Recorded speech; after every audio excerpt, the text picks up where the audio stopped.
fine.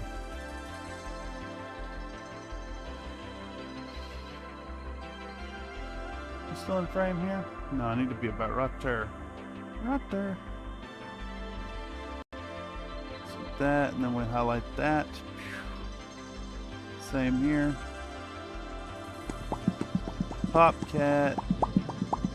I want a popcat.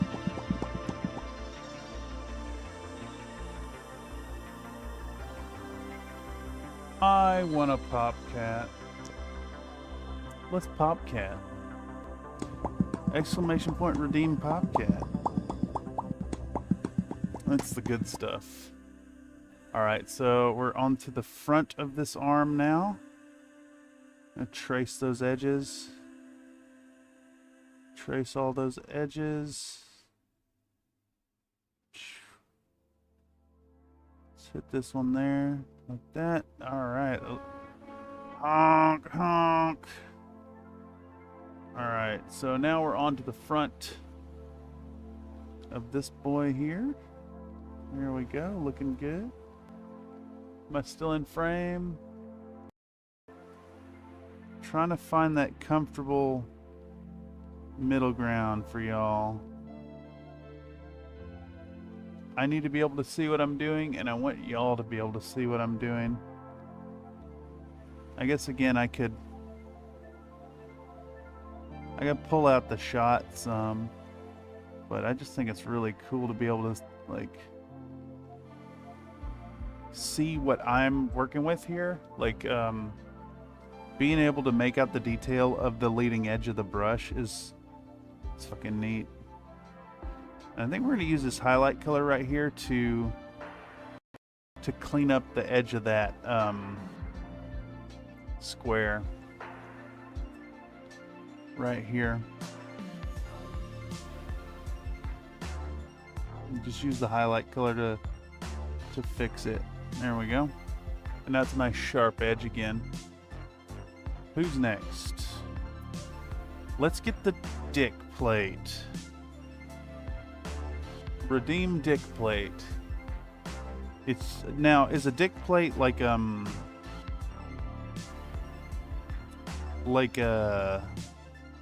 armor plate over your junk, or is it like a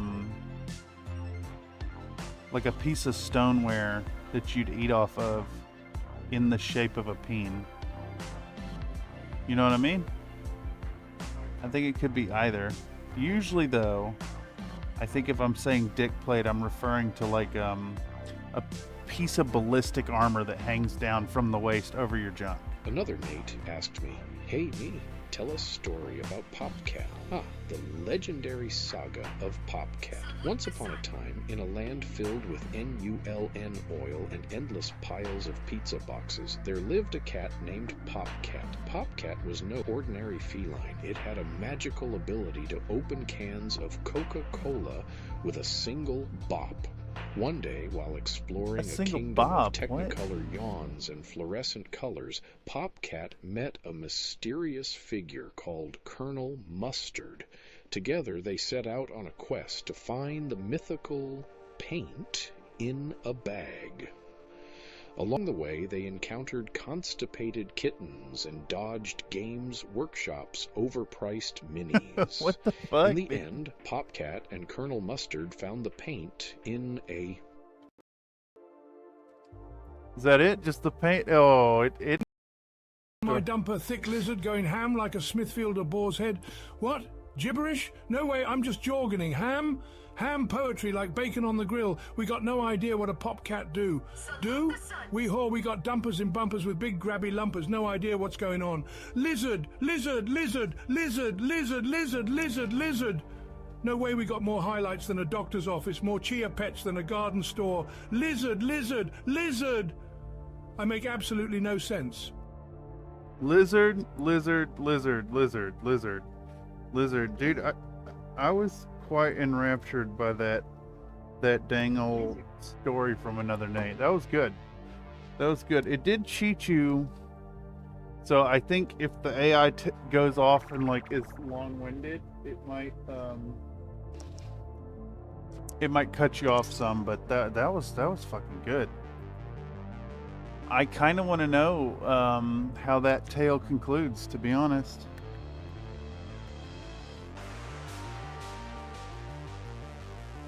The old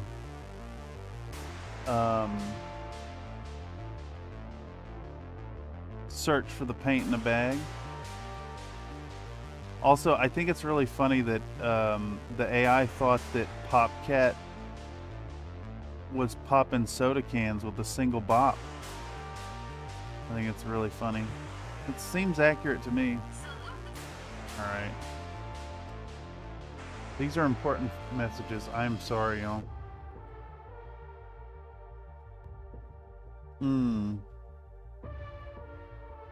I see, okay.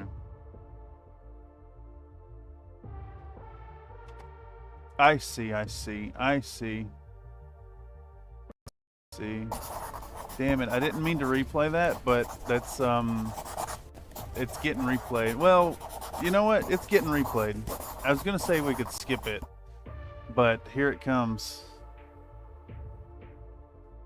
Another Nate asked me, "Hey, me, tell us a story about Popcat." All right. The legendary saga Let's of pay attention to the lore Once here. upon a time, in a land filled with NULN oil and endless piles of pizza boxes, there lived a cat named Popcat. Piles of Popcat pizza was boxes. no ordinary feline. It had a magical ability to open cans of Coca-Cola with a single bop. One day, while exploring a kingdom of technicolor yawns and fluorescent colors, Popcat met a mysterious figure called Colonel Mustard. Colonel Together, they Mustard. set out All on right. a quest to find So the Colonel mythical Mustard and Popcat paint were looking for the paint in a bag. Along the way, they encountered constipated kittens and dodged Games Wait, Workshop's constipated overpriced kittens? minis. Why are the In kittens the end, constipated? Popcat and Colonel Mustard found the paint in a... So they do find the paint in a bag, but they're battling Games Workshop's overpriced minis, or dodging them. Does that mean... so I interpreted that to be like a battle, but do you think by dodging it, it means they avoided buying any? It's a good question. Oh yeah, I love ads. I love ads. I fucking love ads.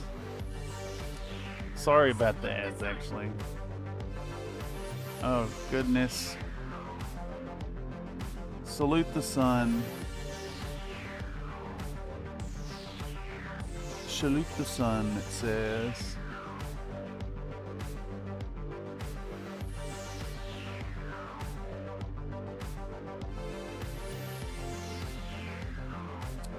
So, what I was trying to replay was this.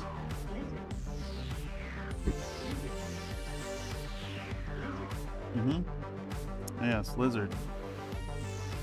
What are we working on here? The head. We had just done the chest.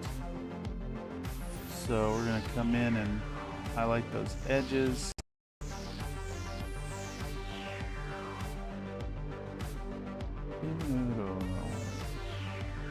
See if we can't get an angle that y'all can see here.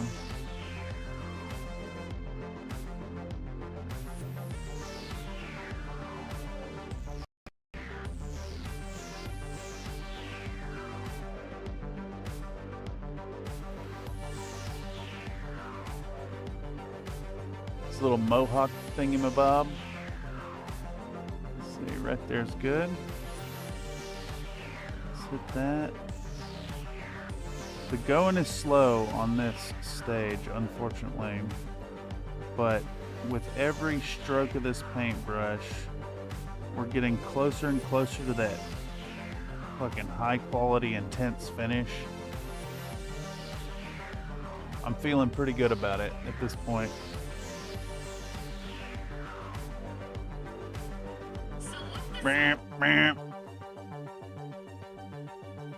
I'm getting so many messages. So many messages.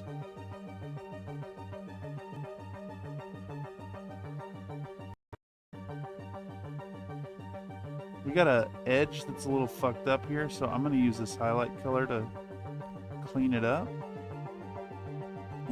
There we go. Where else? I think we should highlight the bottom of this square on his chest. Lovely. Lovely, lovely. There's a little cutout under here that needs some paint. Excellent.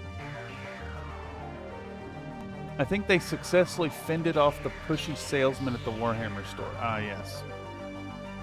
The fact that it's a Warhammer store is so disappointing.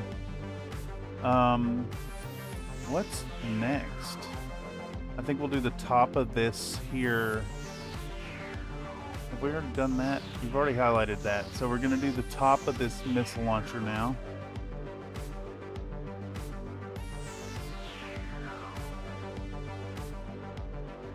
And there's some crazy variations in our tone here, so we need to be kind of cognizant of what we've already painted as we go.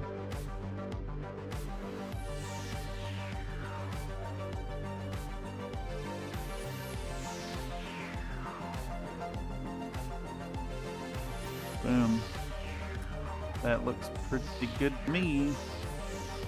Let's highlight this thing and that thing. Really reinforce those edges. There we go. I'll come down this other side right here. So I want to reinforce this edge, but I also want to highlight the shapes that are there.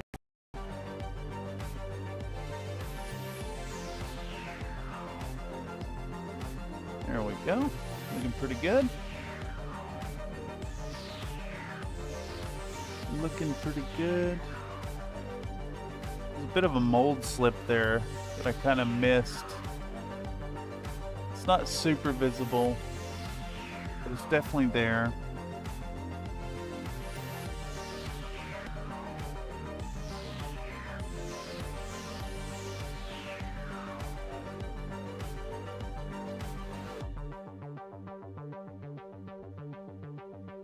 All right. Round and round and round we go. Where we stop, we all know. It's right over there, if anything. Where are we at? Right here. Okay. Right there, right there, right there. Let's hit that edge now. This edge. Reinforce the square shapes. Clean up that edge of the square at least.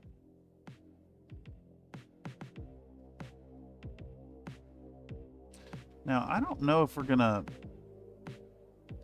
we should do another layer on this, to be honest, because we're gonna do chipping, and I think we'll lose any higher highlights. So maybe just the one highlight will probably suffice.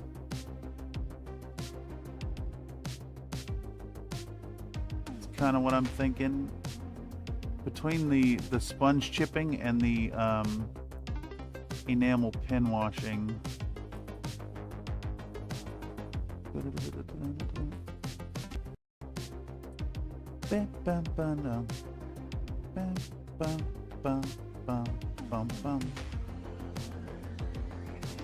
All right, there we go.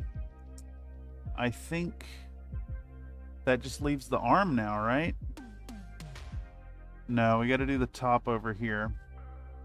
All right, let's do the top of this other launcher. And then we're almost done with the gray. Almost done with the gray. This has taken a little bit of time, unfortunately. Not too bad, though. I feel like in the grand scheme of things, we're making decent time. About, what, 3 solid hours in on this guy, more or less? No, more like 2 hours, because there's been a lot of fuckery and push-ups and coffee breaks.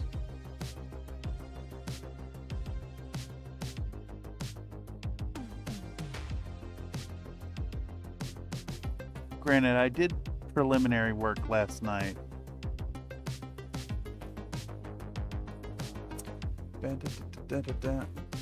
Alright, obviously I can't keep this fucking thing in frame, so we're gonna... I think we can keep the same zoom level, but just bring out the field of view a little bit. That way, as I'm drifting, we can still keep it, you know, kind of in shot.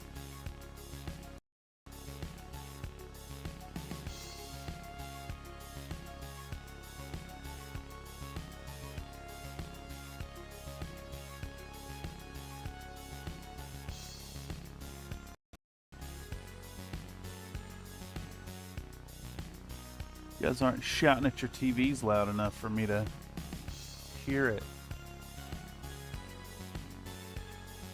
Alright, so continuamos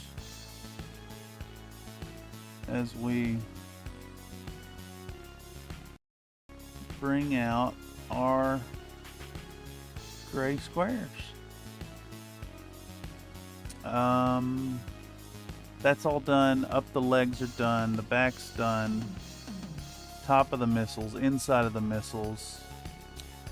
It's time to finish this arm, and then we are done highlighting gray and can move on to the next step along the way here.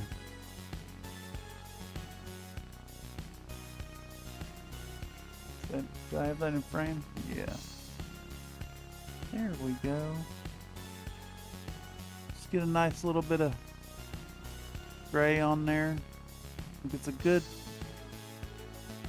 It's a nice little tonal leap, but not a huge one. I saw somebody's work recently that had like a ton of edge highlighting on their work, but it was like, it was so bright. He just went straight to like Ulthuan gray.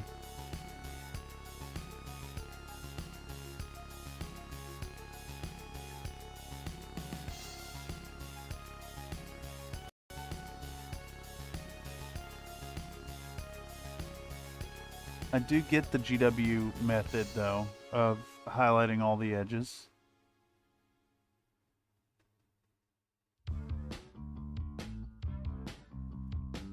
Let's come back in with this.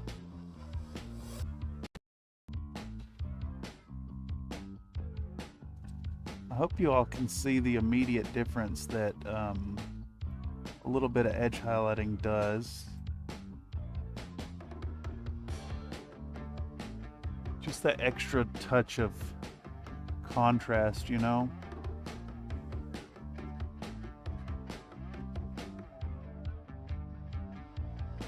In the end, I think that's usually the number one thing that people need to improve their work.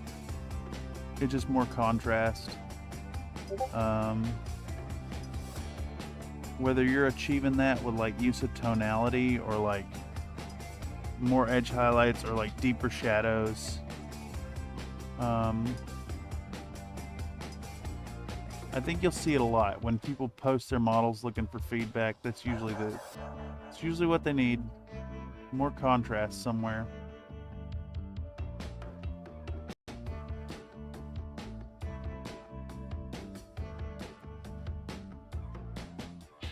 Pretty universal. Pretty universal. Alright. What do we got going on here? I think we need to clean up that square and this one as well. And now we're on to just regular edging. Not gooning, mind you.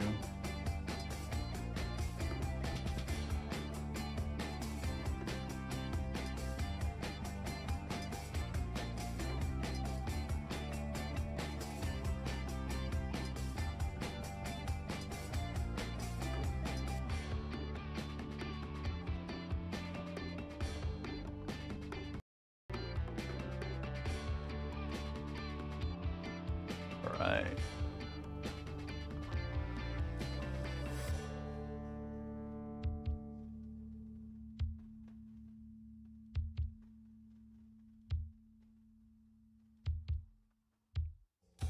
Mauler.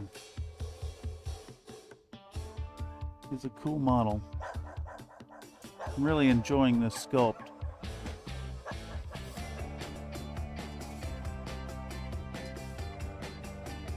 Would I go so far as to recommend it? Probably not. Catalyst still has the same problem as ever with their hard to remove mold lines.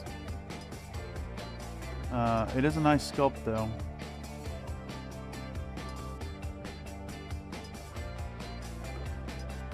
Bit expensive for the box, honestly.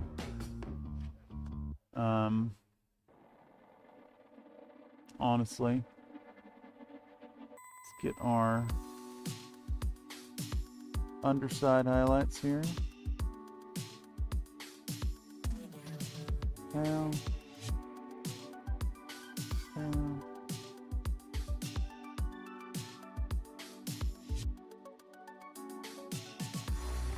Okay.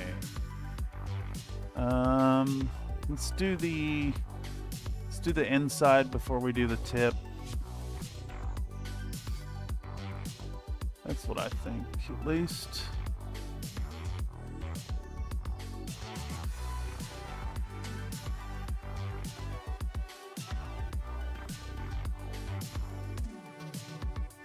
I say that, and then we did the inside tip.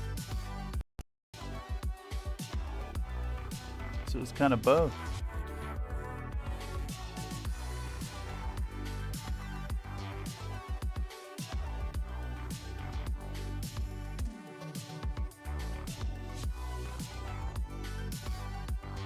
All right. Now we want this section right here, and then we're off to the tip of the gun, and we are done with gray highlights. Ooh, this is sloppy right here. I think we're gonna clean it up some. There we go.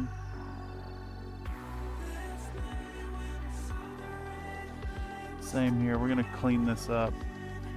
Try to angle it where y'all can see what's going on.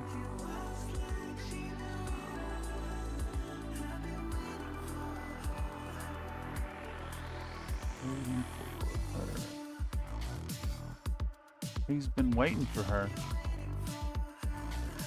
What the fuck even is a mega woman? Gotta go fast. Welcome, welcome. Howdy indeed. What up, Duder? Hello, Grim. Welcome, Iron Elemental. How's everybody doing? Here, I got one for you, Mr. Mental. I gotta do it again, y'all. Lizards in my tomatoes. Ah, my penis is on fire. Ah, my colon is full of bees. Ah, lizard. Ah, penis. Ah, bees. Ah, lizard. Ah, penis. Ah, bees. Ah, lizard. Ah, penis. Ah, bees. Ah, ah, ah, ah, ah, ah. I can't take it anymore. There's lizards in the butt, honey. Ah, always do the tip inside, yes. Yes, yes. Lizards in the butt, honey. Everybody knows that lizards can't help but go for the butt, honey. So that's why you need to invest in Nathan's own PFAS coated fart tubes, so you too can convert your stink clouds into carcinogenic sprays to keep your butt honey safe from lizard attack. Invest today.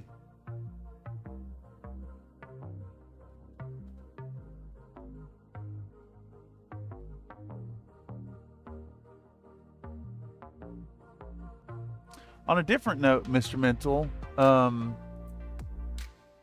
you painted this model before, right? How was your experience dealing with this sculpt, painting the mauler? Did you go through and like spend a ton of time cutting off mold lines, or did you just say fuck it and do it as best you could without worrying about it. I made a boo-boo. I made a boo-boo. Not a love boo-boo though.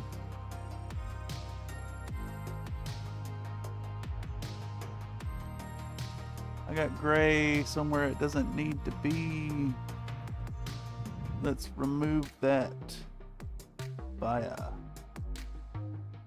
wet ass brush. YouTube online, stream online, Nathan online, all systems critical. Yeah. All systems critical? That's a bad thing, isn't it? I thought you want them nominal.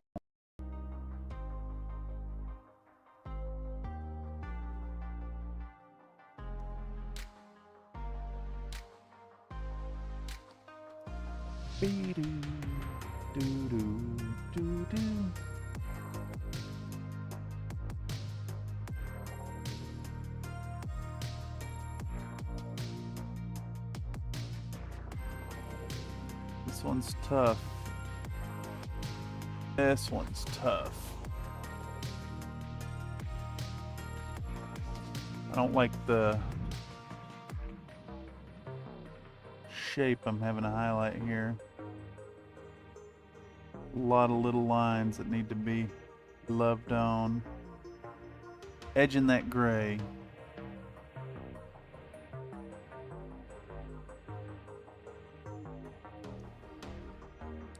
I'm going to use this highlight color to clean up these edges again.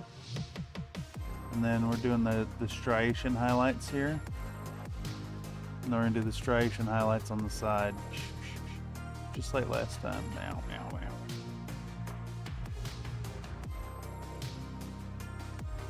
I painted it the cartoony way. I did a few minutes on the mold lines, but on all CGL I kind of just ignore the difficult ones. Yeah, that makes sense.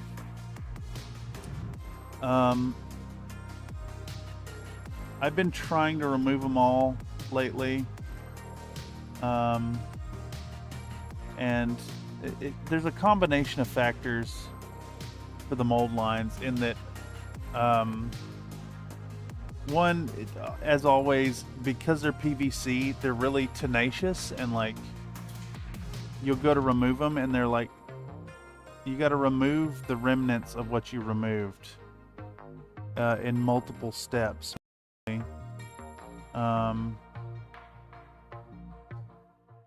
I've been having some really good luck with a few tips. Like I use my Dremel a lot. And Nathan had some really good advice to use a brass wire brush. I do really like it as well. After you do your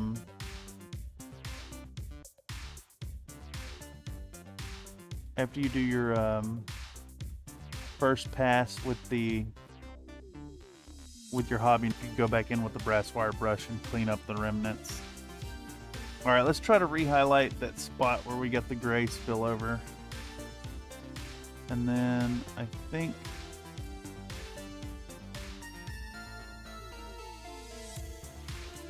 that is gray highlighted on this boy. And look at that, it fucking pops, man. And it's obviously it's a ton of work, but well worth.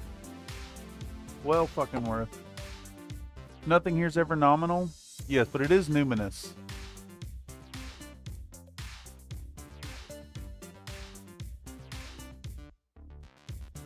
I'm planning on doing the cartoon mechs myself as well.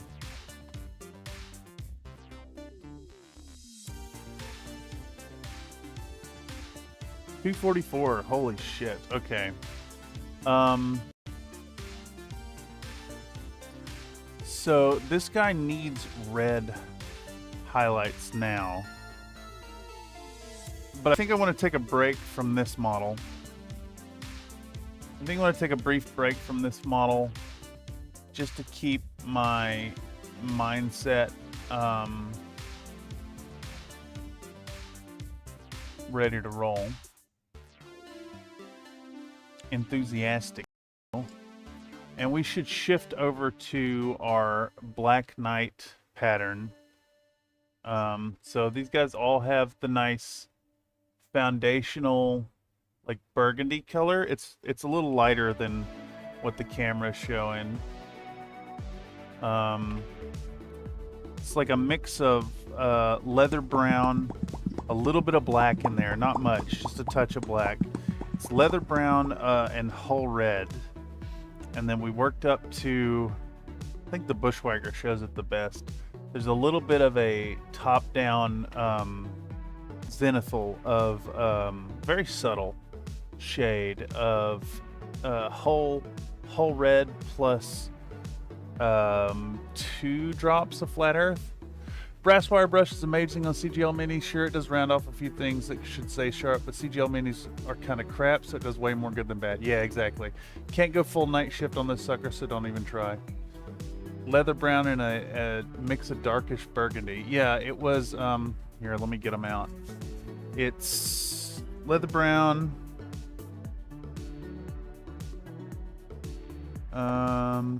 Where is my hull red?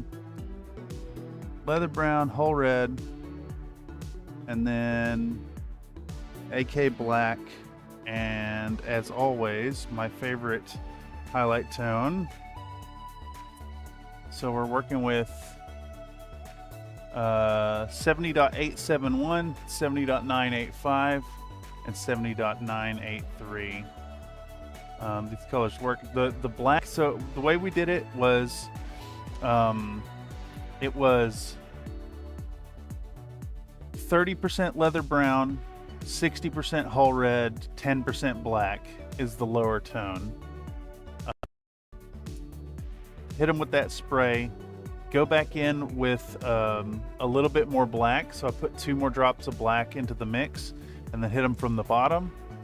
Then I came back in with just the hull red, kind of from like this angle, top down to here, right? So the bottom half stays really dark, and then we come back in with the hull red plus the flat earth straight down, and you can see that nice reddish tone on the tippy top there.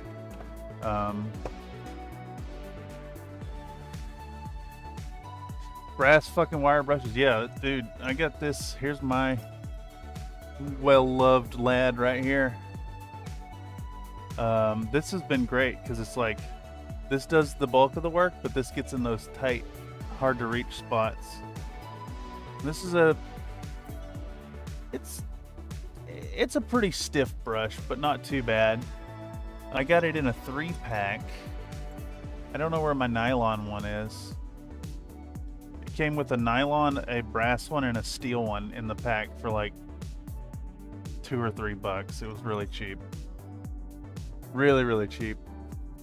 And of course, nothing beats a nice sharp X-Acto blade and the rotary tool with the little tiny what would you call it, like a burnishing bit, or I don't know what to call it. All right, so we need to make like here, I'll pull up the picture again. We need to make a kind of goldish color on these.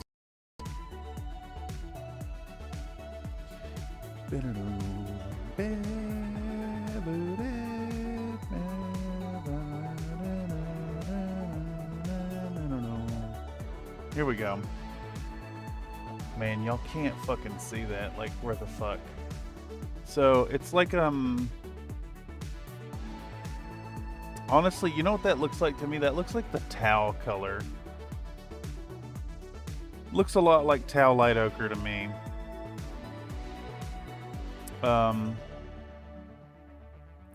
So it's like the pattern goes on the legs, like up the legs, above the feet, right? None of the feet have any color on them. Salute the sun. Oh God. No. The pattern goes up the legs from the ankles up, but mostly up the back of the mechs.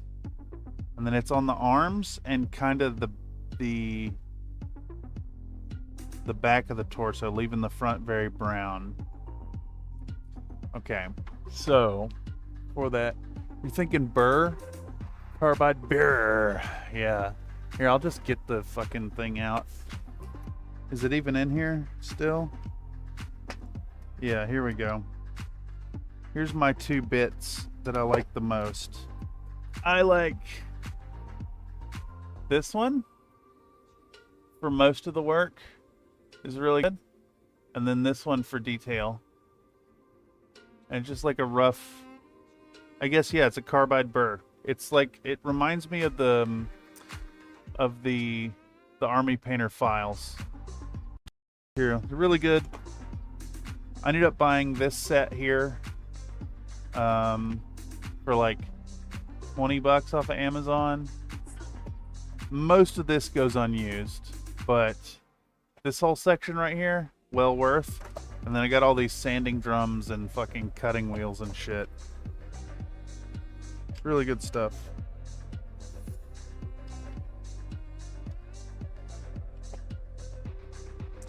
Best of luck.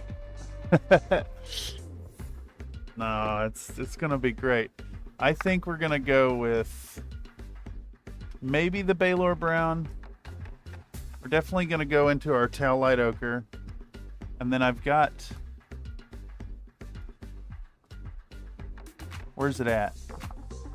I've got some XV88 for like the initial coat. Will this work? I do have this set. I think that's a little too gold though. It's like, it's more brown than this. This is too warm. This is like hot. I think we're doing XV88 into Tau Light Ochre. I really do. Yeah. XV88 into Tau Light Ochre, and then we can mix in a little bit of yellow for the highlighting stuff on it. It's gonna be great. I mean, if you pull this off, I think you'll be the first to try and paint their paint scheme. Yeah. Yep, them are burrs, but the pointy one is diamond. If you were boofing Battletech, you'd need those big wheels. Oh yeah, that's right. That makes sense. You kind of cut so you could slide it up in there. Incorrigible. Okay, so we're gonna switch back to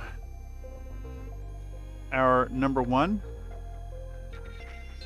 And we're gonna dive in on some XV88.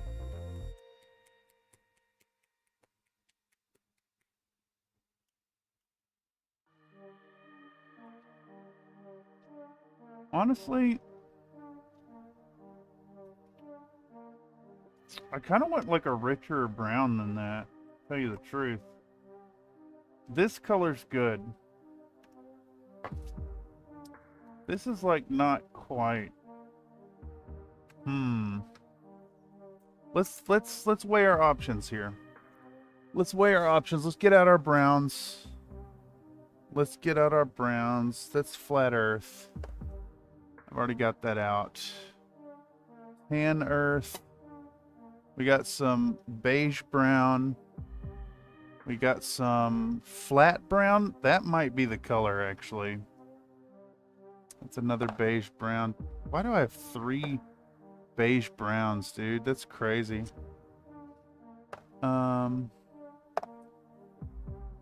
German camo medium brown. German camo pale brown. What else we got? Ooh, I think that might be it right there. That saddle brown looks really good.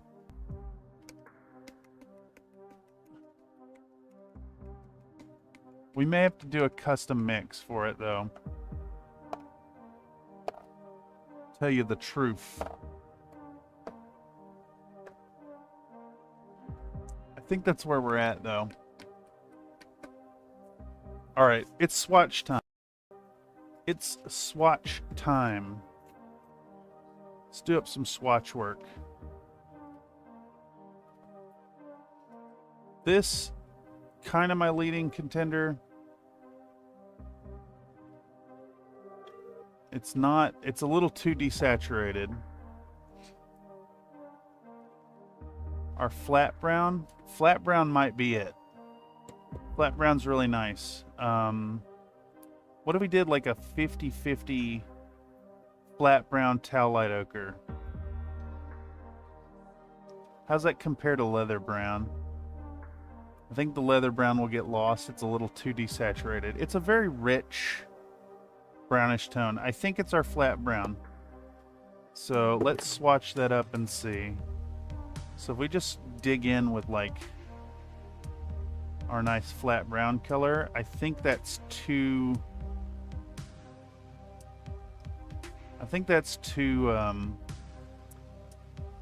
too much, honestly. It's like too dark.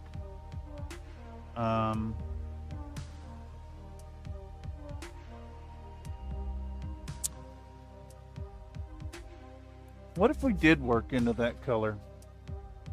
This, can't handle the truth. Yeah, that's... I think the trick is going to be getting the color right. Alright. Gold yellow somehow seems somewhat appropriate. So what if we do a 50-50 of these colors? Okay, I can immediately tell there's some green stuff happening in here with this yellow, but that's a lot closer to what I'm going for. Maybe that's not the right brown to mix into it. What about our...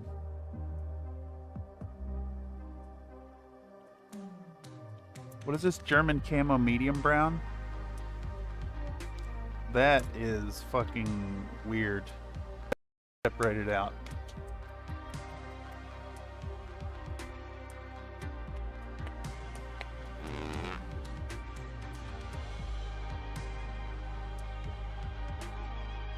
What if we used sun yellow into the... If we do sun yellow into the flat brown instead of the gold yellow into it?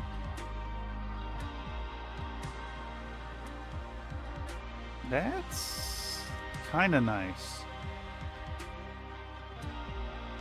It's still giving me green vibes though. There's something in our flat brown that's kind of black. Dude, is it just straight? Is it just flat earth this whole time?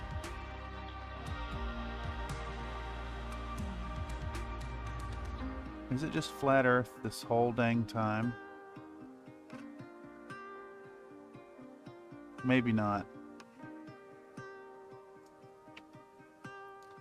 Maybe not. That's promising though. What about flat earth and medium brown, or flat brown, flat earth, a dollop of our golden yellow together?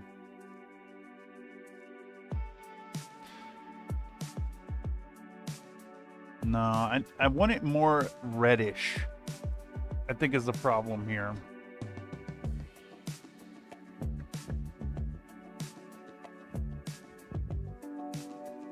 I want it more reddish.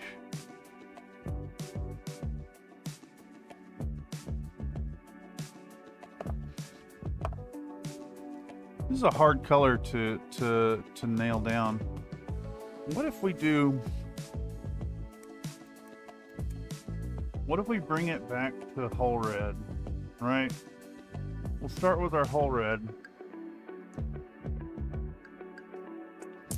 Go with our whole red plus golden yellow. That's maybe in the ballpark.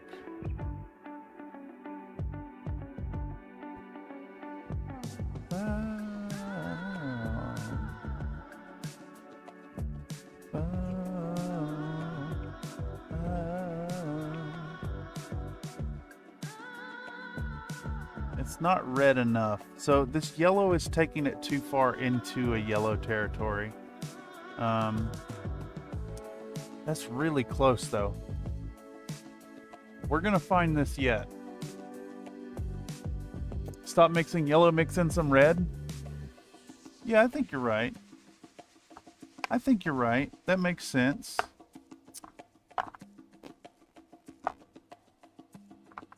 I just want to get the right bass tone. Oh, you know what?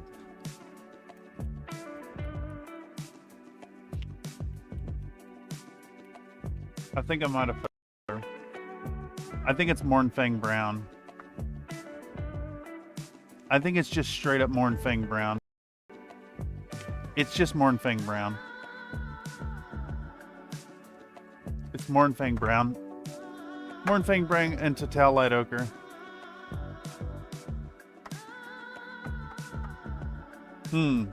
Actually, is it Mornfang Brown into the golden yellow?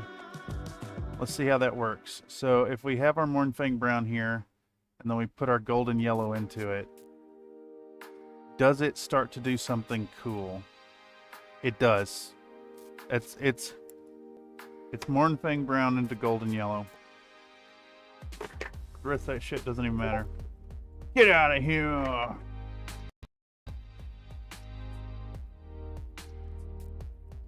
Skin color? What is the thing you're after? I can't, like, it doesn't really show up.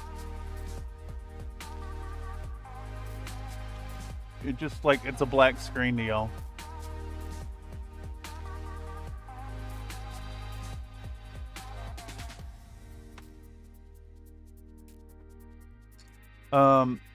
So the color scheme is called Black Legion, and it's kind of reminiscent of like Chaos stuff,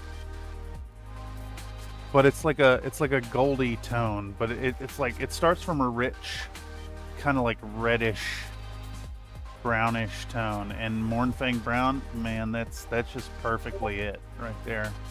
Really good color. I hate to give GW any credit, but that's a pretty good color. We're gonna thin this with a single drop of flair, and we're gonna go in putting our foundational symbols on with our Mornfang Brown now. Black armor, gold trim, red details. It's like burgundy, like a dark burgundy, brownish reddish tone with gold detailing.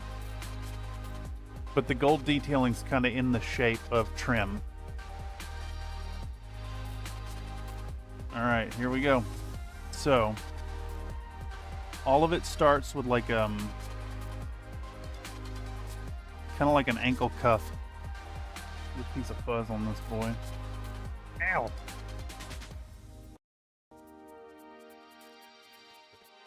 It all starts with a little ankle cuff. So we're going to cuff the ankle.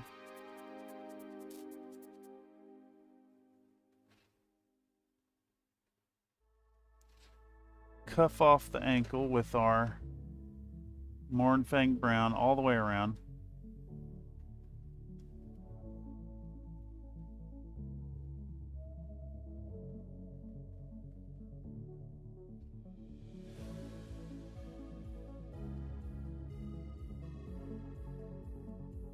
And then I'm going to take one quick look at this again before we get too far.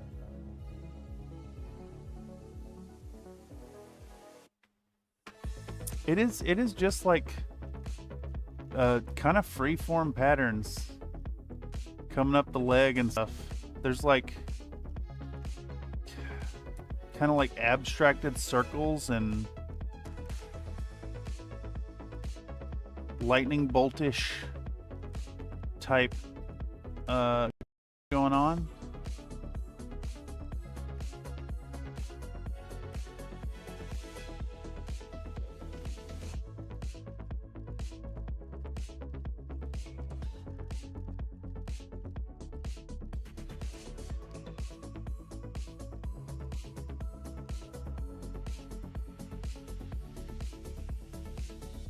A little zigzaggy even. And then it's the legs and the arms. It does not go on the front of the thighs. It does not go on the front of the torso, basically.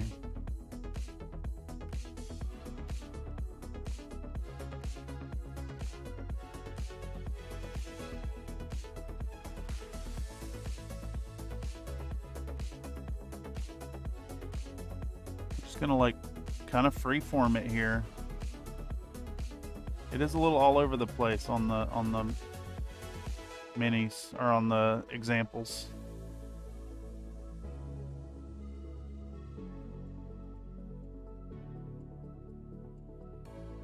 All right, eyes back on. Best I can describe it as lightning bolts flipped upside down coming from the legs, occasionally reaching the back and the forearms. Yeah. It's I wish the picture showed up a little better for chat, but like the other thing about it is it's like at the bottom of the legs it's kind of got these like loops, these like angular loop patterns that to me are very reminiscent of the Chaos Star.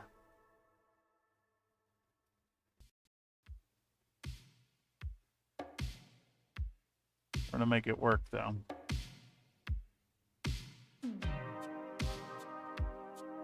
So first we're just gonna do this really rough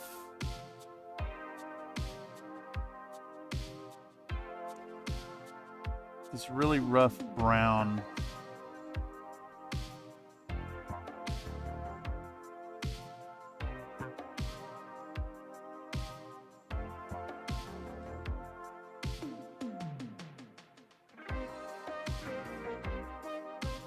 Really rough brown foundations, and then looking at the color, it's like it's highlighted to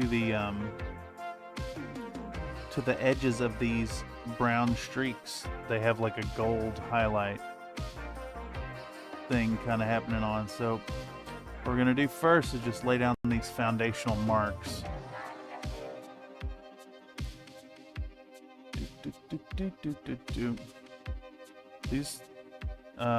These minis are really hard to see on camera.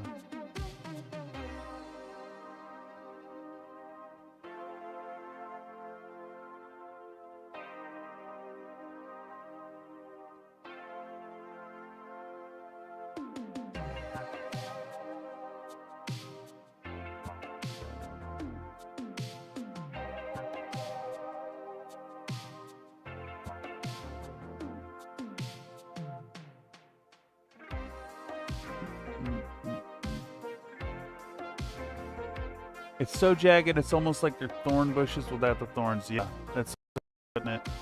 Now, how does it go on the arms, though?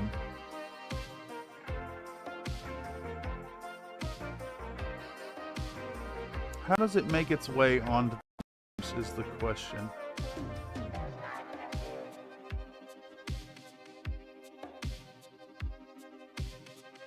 Okay.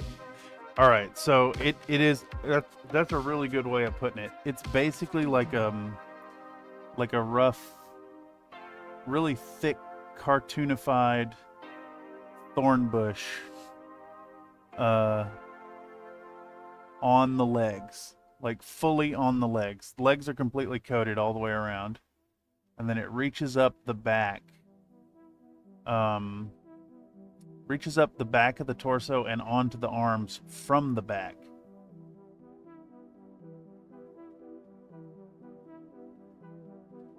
Oh, this is a hell of a paint scheme. It's a weird one. Interesting challenge, though. quite interesting challenge. I think this one's gonna take some time though. Definitely.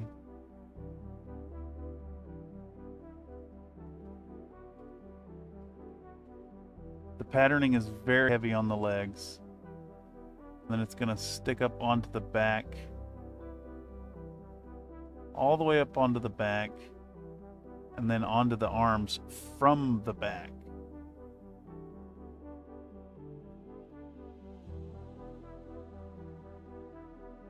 But the arms aren't like completely covered.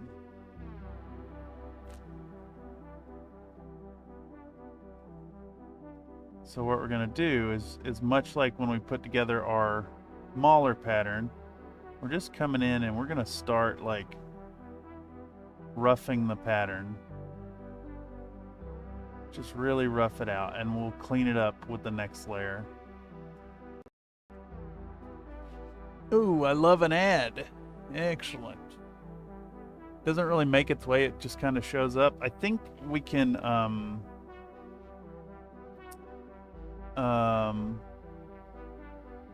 separate it nicely with the metallic bits that we'll do later.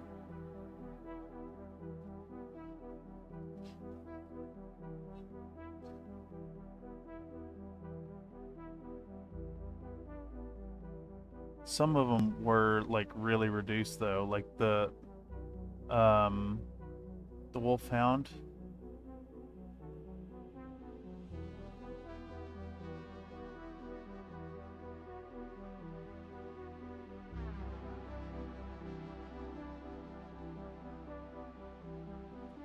It is a weird one.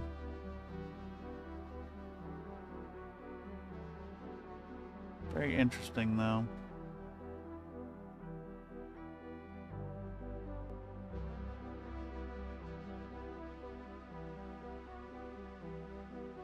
Now, how heavy is it on the arms? Does it make it to the front of the arms? Let's see.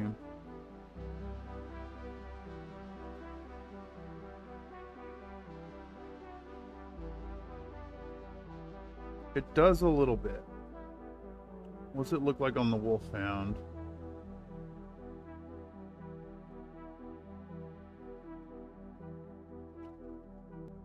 That's the cougar. There we go, wolfhound. It is kind of on the top as well. It's just not on the front. It's just not on the front. Thing.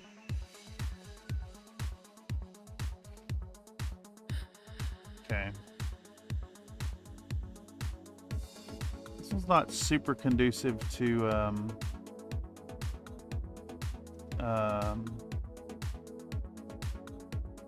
what do you call it? Not super great for filming. Hell, I bet this one's even going to be hard to photograph when it's done.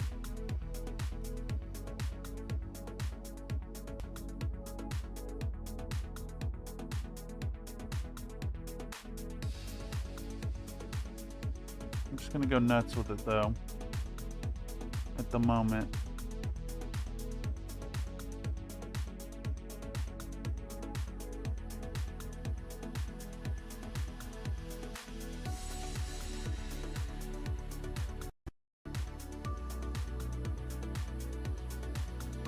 We're not worrying about crossing over any metallics yet. We'll pick that back in later. It does come out onto the forearms though, so we will wrap it around the arms.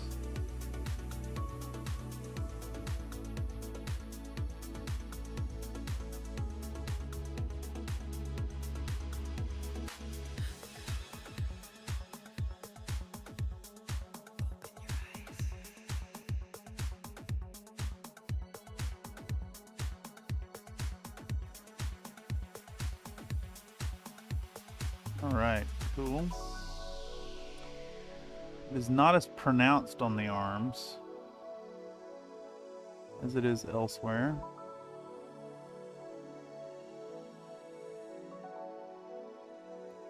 Get some up underneath. Soosh.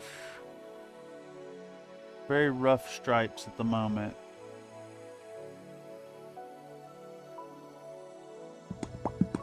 Pop, pop, pop, pop, pop, pop, pop. Yes, Popcat, yes. Thank you, Popcat. I do love a Popcat, though. Popcat and Colonel Mustard.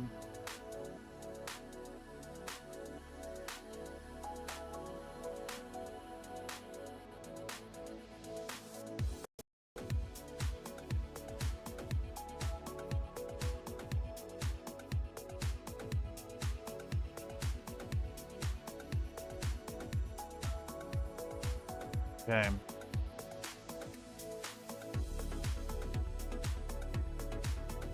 Once you're done, please tell me what colors and highlights you used for the Mechs. Yes, absolutely. Let me write them down. Let me write them down. Let's go through it. Okay. Right on the back here.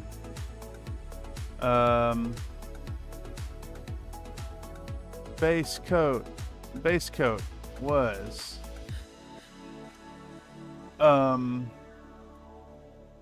it is not that one. Boom.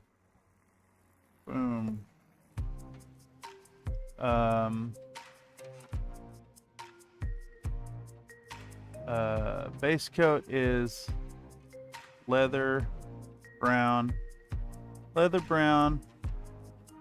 hull red,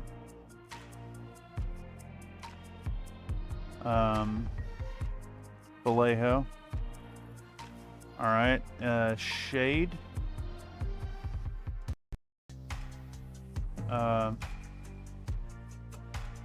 same mix plus black. Highlight one. We'll say zenithal highlight is hull red, zenithal bright highlight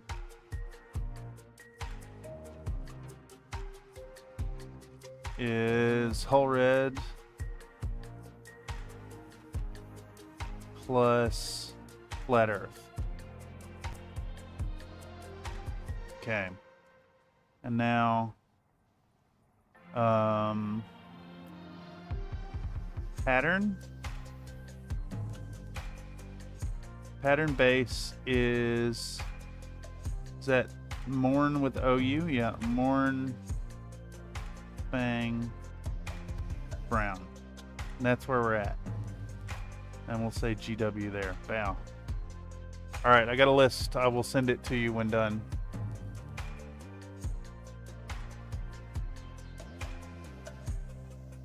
The mech that the Bushwhacker's standing on can be whatever. Per Mechwarrior 4, it would be a Clovis Kentari's DMM mech. Let's see.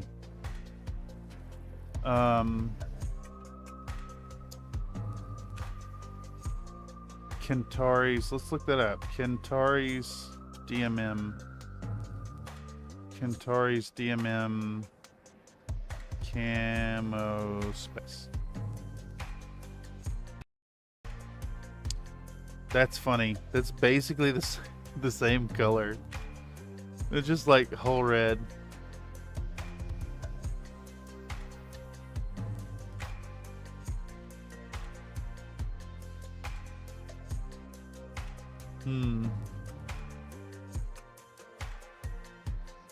Yeah, check it out. It's basically the same color. That's gonna clash, or that's gonna blend in a lot.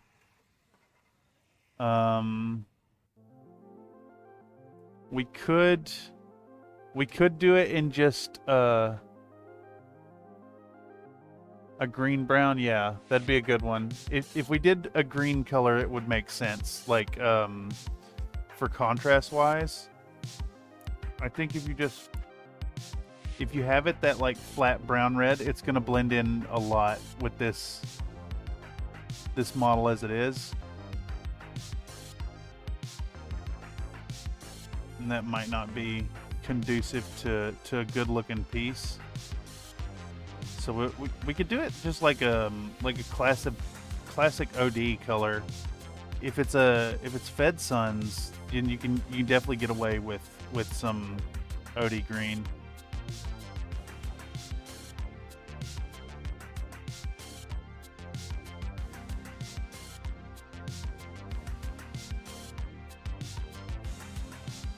All right, so we want some of the patterning to come out just a little bit on top. There we go. I don't really want to overdo this too much.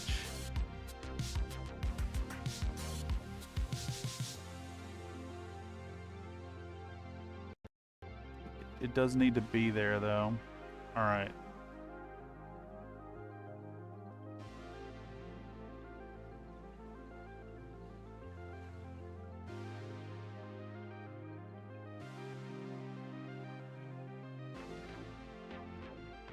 All right, so there's our bushwhacker pattern. Y'all can probably just barely see it. It's on the legs, it's up onto the back, it's across the arms. That'll really start to show up once we start highlighting it. Like a grassy green. I do have like a nice Kelly green color we could use. And I've got a few OD options. All right, continue almost. Where are we at? 3 hours in. Not too bad so far. 3.5 in.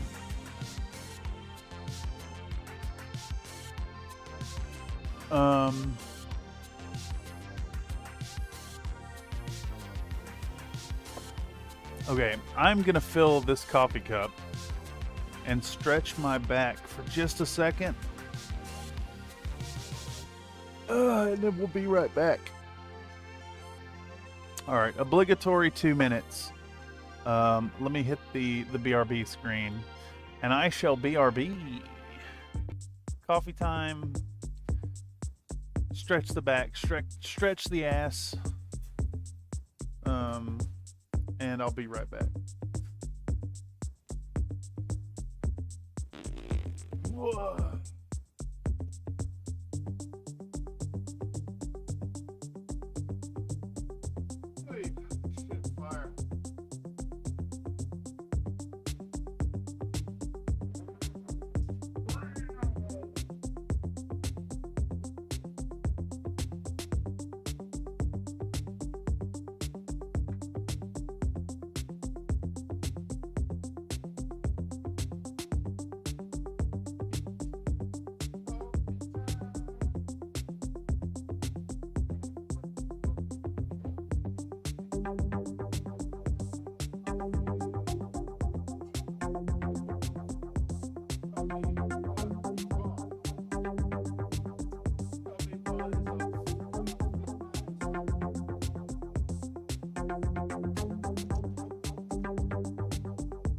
You're a gassy green.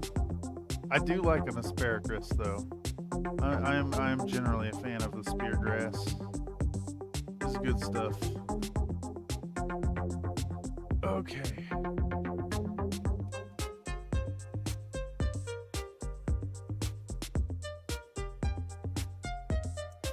Am I ready to dive back in?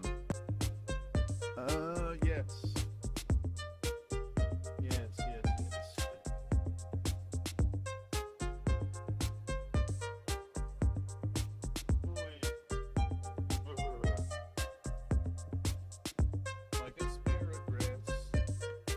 Asparagus. It's asparagus stream. We're back in it.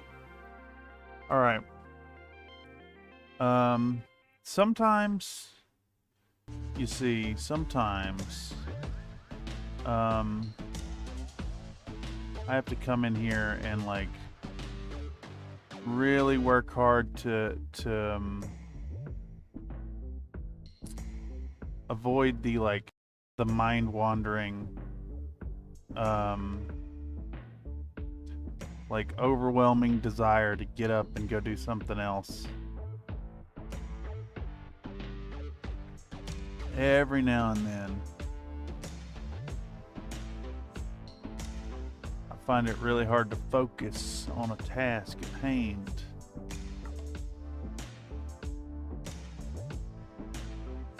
And that's what the 2-minute stretch is about. You get up, you stretch, have your coffee, or refill your coffee, I should say. Get you a drink, get you a pretzel or two.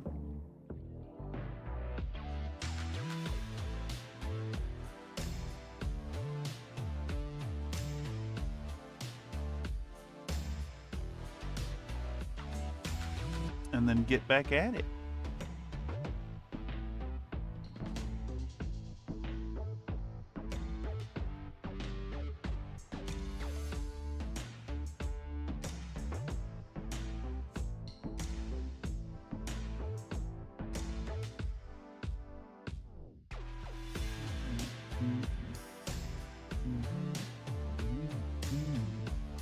I think what's really going to bring this scheme together is the chipping at the end, honestly. More than anything. This one's hard to kind of get in the mindset of like, trust the process. It's going to be hella ugly for a long while.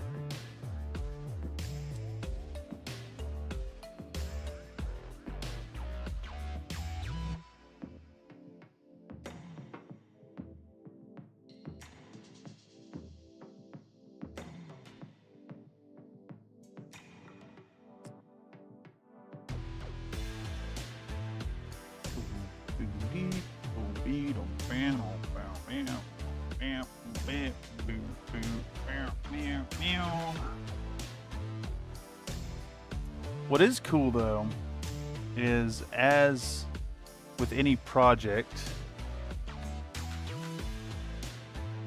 I got Funyuns, but the generic Dollar General ones, they might be better than the originals. Ooh, I don't know if I've ever had them. Tell you the truth.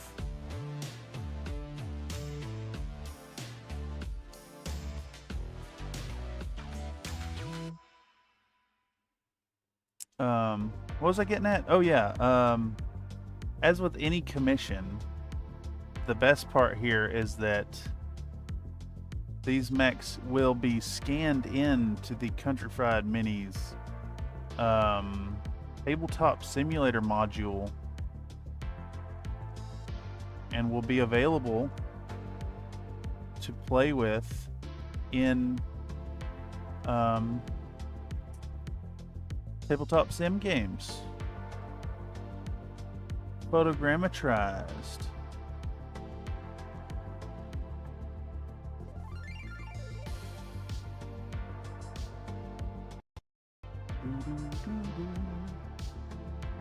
Alright, let's get that foot cuff. That nice little cuff around the ankle. Now, and then we're going to start branching these things up. We're just getting the dang pattern down. I know the camera doesn't really show it, but I can see it in I can see it well personally with my special eyes. It is quite, you know, it reminds me of a fudge round at the moment.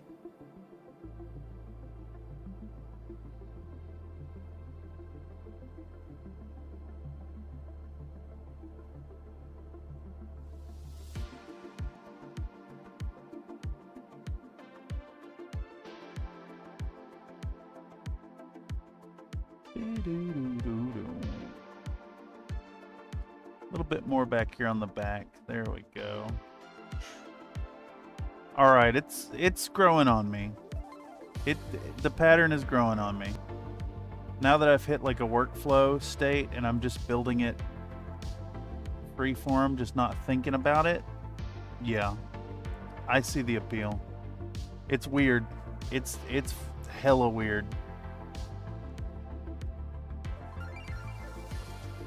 But it's gonna look really neat once they get the gold highlighting on these stripes.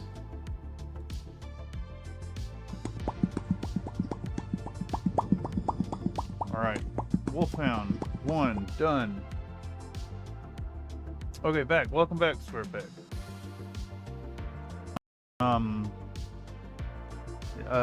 Just for you, Mr. Squarepeg.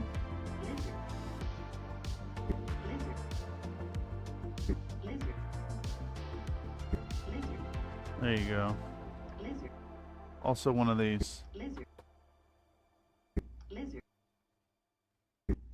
Alright, same deal. We're gonna cuff the ankles. That's a pee-pee.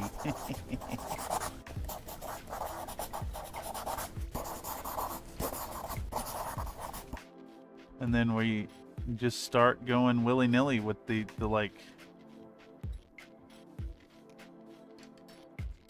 you know, it's somewhere between like lightning bolts and zigzags. It's not really either of those things. There's a lot of spots where the pattern like rejoins with itself,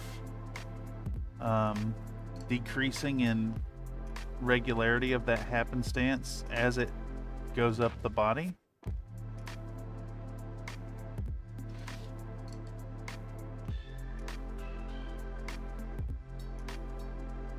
Bang, boom, bang.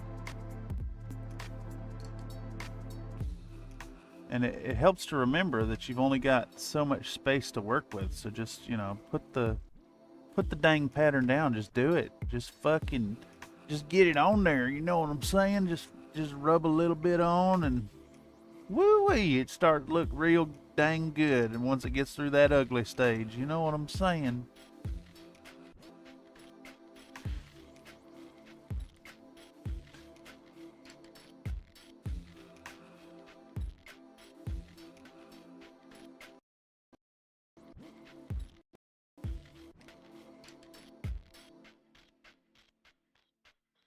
Trust the process, and all will be revealed in due time.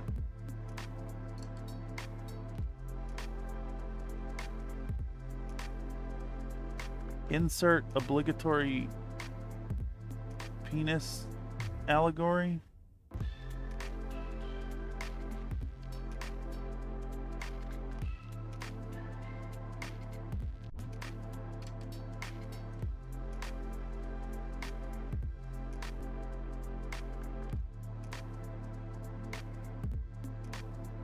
I'm off Sleep Town. Good night, y'all. Take it easy, Mr. Mental. Thank you for stopping by. Ooh, should have got fudge rounds. Oh, yeah. Fudge rounds are kind of yummy.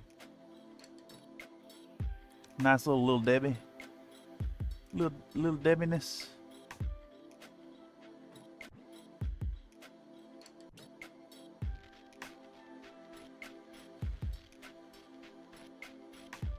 The Wolfhound's interesting. It wants this pattern. It knows what it needs.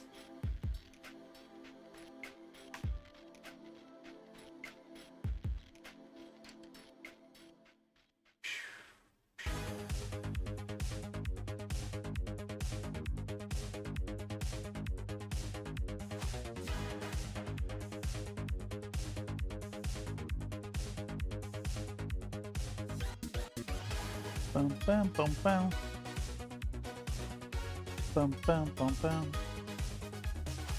I like the part where it goes ba-da-da, ba-da-da. Bum bum bum bum. Ba-ba-ba-ba-ba-da. Ba-ba-ba-ba-ba-da. Bum bum bam bam. Ba-ba-ba-ba-da. Ba-ba-ba-ba-ba-da. Ba-ba-ba-ba-ba-da. Bum bam bam bam. All right. Fuck yeah.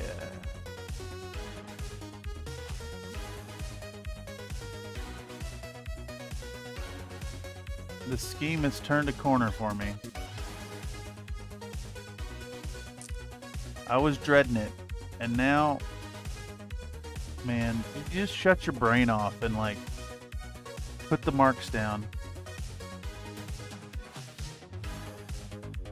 Shut the brain off, do the thing.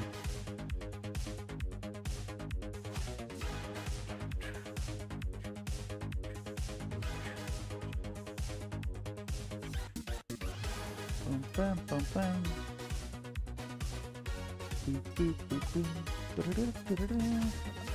There's a request for a approval. What do we have here? Ah, glorious.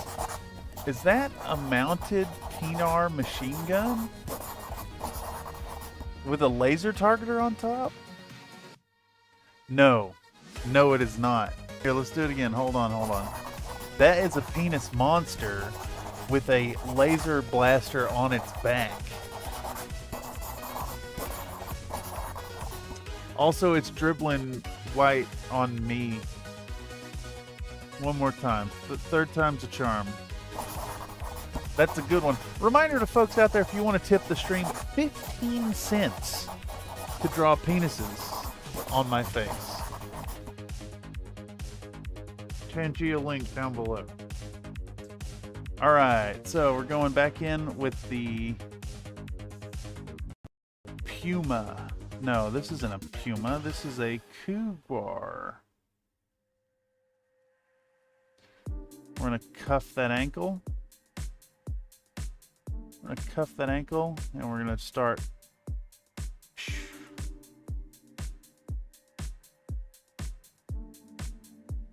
Running that thing up that leg.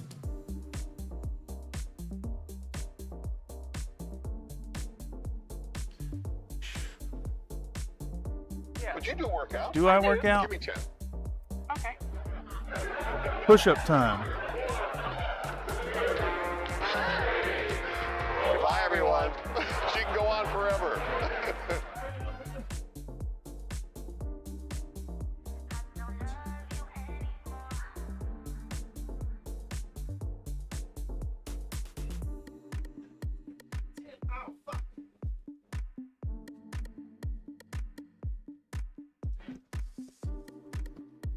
Ten more push-ups. There we go. There we go. Ouch. I hurt my big toe just now. And some push-ups.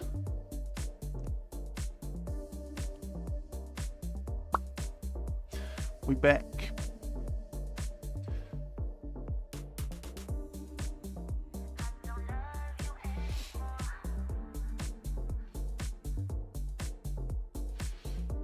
Now the Cougar's interesting because in the artwork or in the example image, the lines go a little further across the top. And we're going to replicate that here.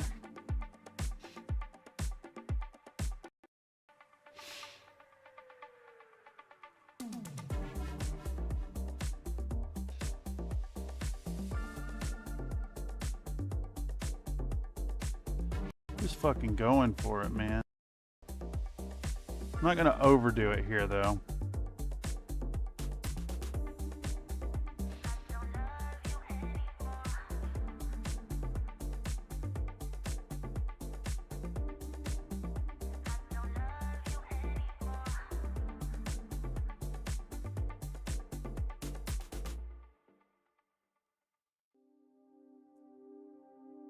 Break these cuffs.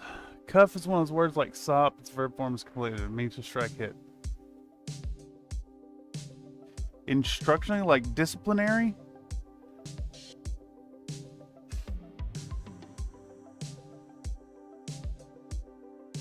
Is that what you're getting at there, sir?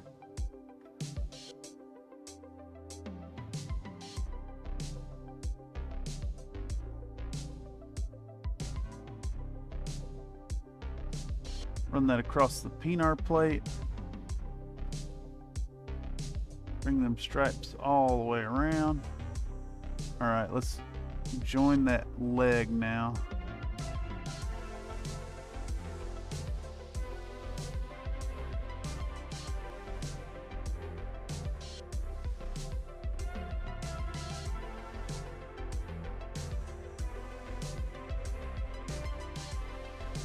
I feel a little conflicted. I kind of feel like the Cougar, if we're going for Mechwarrior 4, I don't really think the tribal markings on the face are like super important, but I do think the yellow shin guard thingamabobs are kind of important to the Cougar.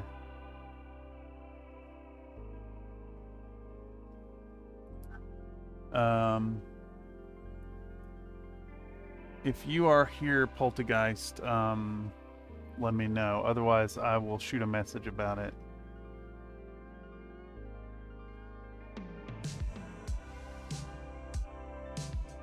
I can do the nose markings too if we really want to replicate the Mechwarrior.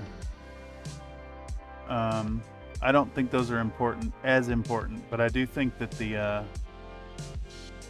I kind of think the yellow shins are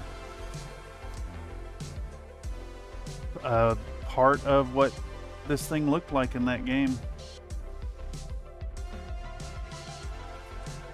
I never did like them much, but now that I'm looking at this model, this does have the space for it. The Cougar. It's a cool mech. I still take a Puma over a Cougar, of course. I like a Puma. Like, you cuff the back of your apprentice's head to encourage they pay better attention. Ah, yes.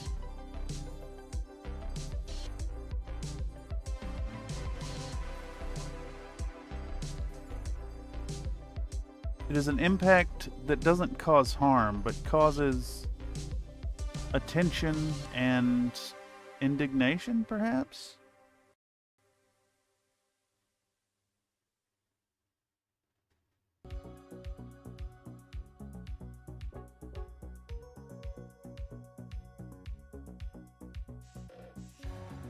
Boys, one big old dang fudge round. Bam, bam, bam, bam, bam, bam, bam. Bam, bam, bam, bam, bam, bam, bam, bam, bam, bam, bam, bam. All right, it's layer one. Layer one there. Let's come back in with. First off, let's record.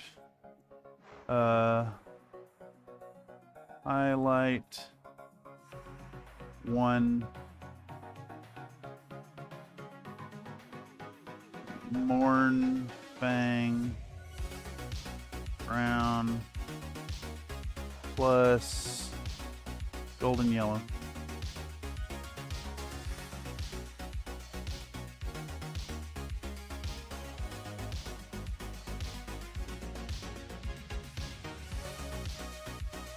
Okay.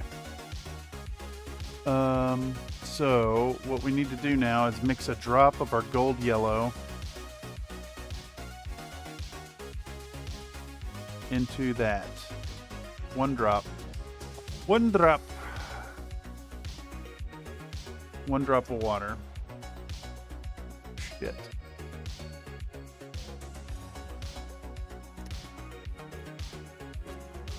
I think we're switching over to our 2 now.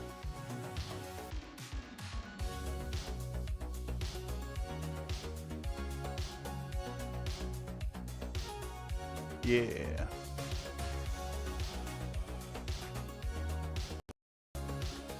I actually think that's too much of a jump. I'm going to put some more Morn Fang back into it.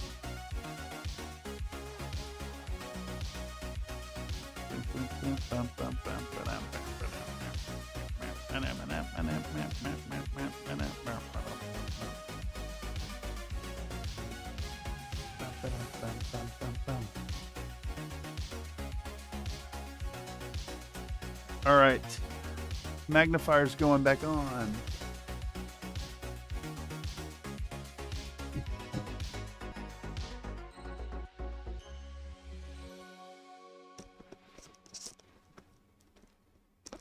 magnifiers. 2 clicks. Alright, we'll do them in the same order we did them. Alright.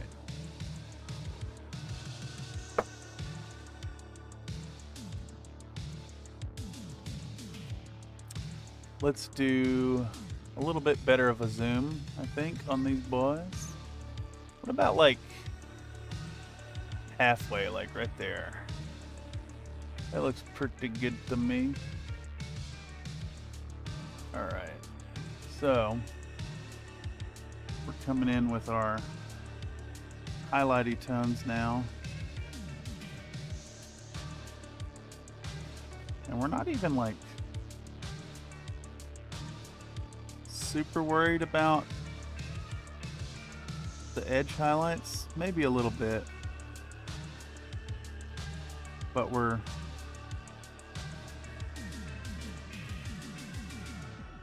kind of just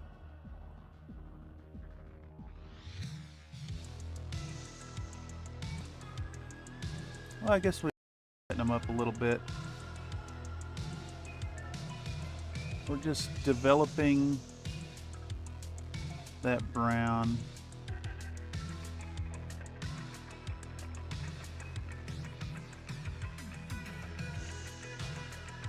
Trying to leave that Morn Fang showing through in the middle.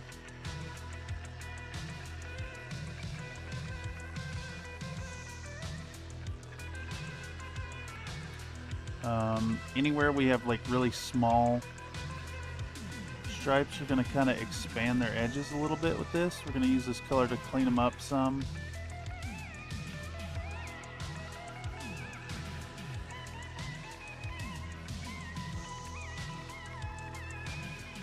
Just want to clean it up.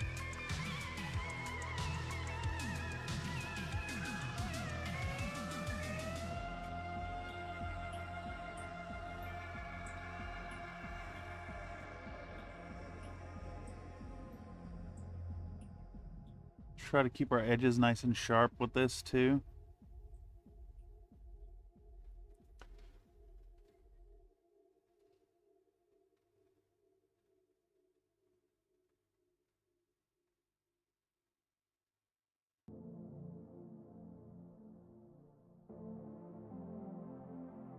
We're looking for rough edges as well. I mentioned that already, but that's okay.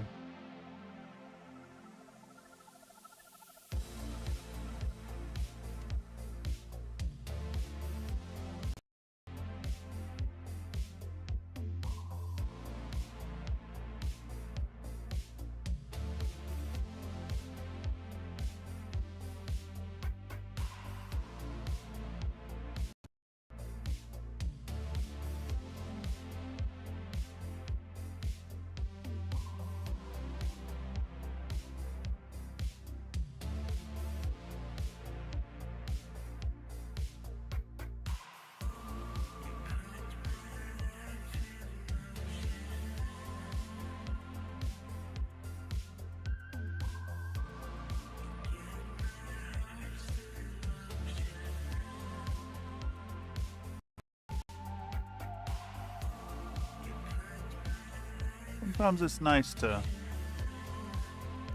zone out and dig in and boost the work. Just looking for anywhere we can. Well, I got a threefold approach here, okay? So I'm looking to expand the lines to make them wide enough to get that kind of look of the a double outside highlight, leaving a line of the darker color in the middle. Clean up the edges and to kind of highlight edges here. This is less of a edge highlight approach though, as compared to the Mauler. I think we'll end up going back in with an actual edge highlight on this color with the the gold yellow. But we're doing a little edge highlighting here, just a bit.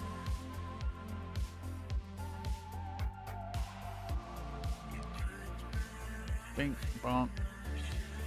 They're gonna send me an ad. Skip. Hip, burp, bam.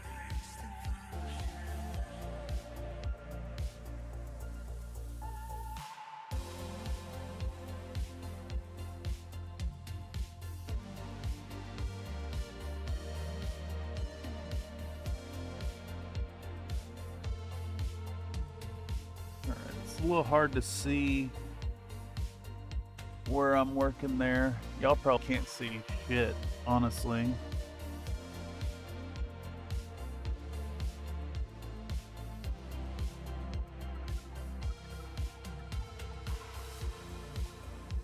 I think what's going to happen here, actually, now that I think about it, is at some point I'm just going to have to call this stream and like edge highlight the base colors of both of the mechs, or all of the mechs, both of the color schemes. Like all that red needs to be edge highlighted, and then this brown really needs an edge highlight to kind of come out and be visible. And what I think we'll do is we'll pop back in tomorrow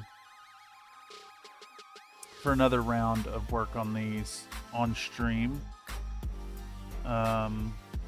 Hopefully just like the more exciting bits. But as it is now,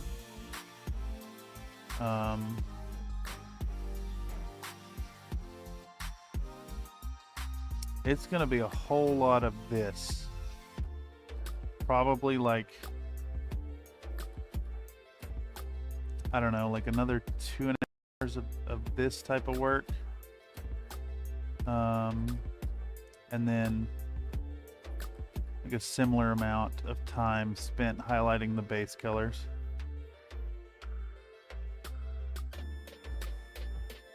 So I'll probably save those, or I'll try to get through all that so we have a more exciting part tomorrow.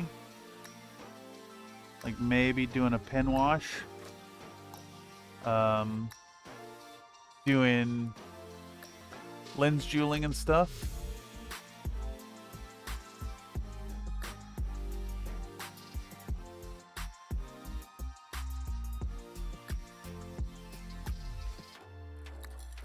I am feeling I'm feeling the limit of my ability to generate meaningful commentary. You know what I'm saying? While I dig in and do monotonous tasks.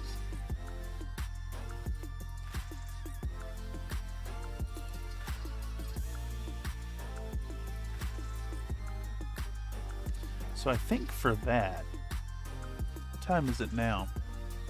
3:54. So we've been at this stream for 4 hours. Yeah.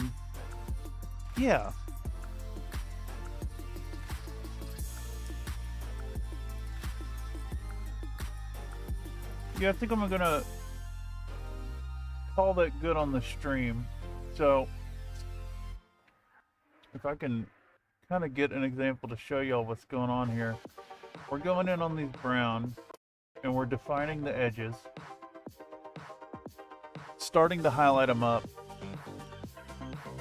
and I'm going to be dug in that probably for the next 3 hours. I'm going to get those highlighted up and be ready for the stream tomorrow. We'll do another one tomorrow morning, or tomorrow afternoon, noon.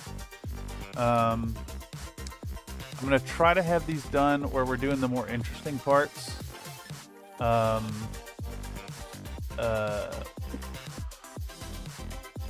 Maybe metallics.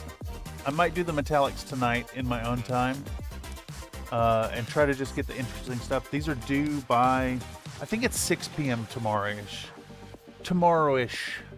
So the intention now is I'm going to call this stream at 4 hours, and then I'm going to log into the Country Fried Minis Discord and just hang out and paint. So if any of y'all, want to come through with your own hobby stuff, link in the description down below.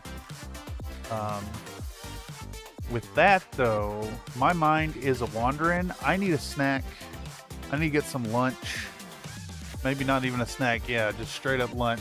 I'm gonna go get some lunch, and I will be popping on the CFM Discord to chill if you don't want to come through while I paint. I'm gonna be painting the rest of the day. I've just hit my limit now for like providing meaningful commentary here. One more time with this though. That's fucking glorious. No rush, they're looking really good. Yeah, Poltergeist. I'll be back in tomorrow. You see what's going on. Like I said, it's gonna be like 3 hours. I really need some lunch, and to like focus to like attack the ADHD. And then yeah, I'll be around. Same time tomorrow, 12 noon. We're gonna run through it. We're gonna get these guys done by the end of workday tomorrow, and they'll look fabulous. We'll talk about probably metallics and lens jeweling, and probably the pen wash. We could probably do the pen wash on camera tomorrow. But for now, I'm gonna run downstairs. I'm gonna get a fucking sandwich, and I'm gonna smash that sandwich. And I'll see y'all tomorrow. Lots of love. Take it easy. Catch you same time, same place on the morrow. Goodbye.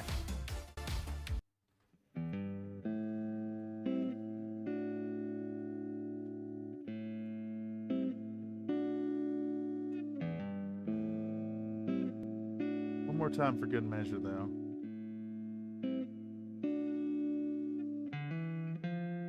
Where was that? Oh, right there. Lizards in my tomatoes. Ah, my penis is on fire. Ah, my colon is full of bees. Ah, lizard. Ah, penis. Ah, bees. Ah, lizard. Ah, penis. Ah, bees. Ah, lizard. Ah, penis. Ah, bees. Ah, ah, ah, ah, ah, ah. I can't take it anymore. There's lizards in the butt, honey. Ah, ah.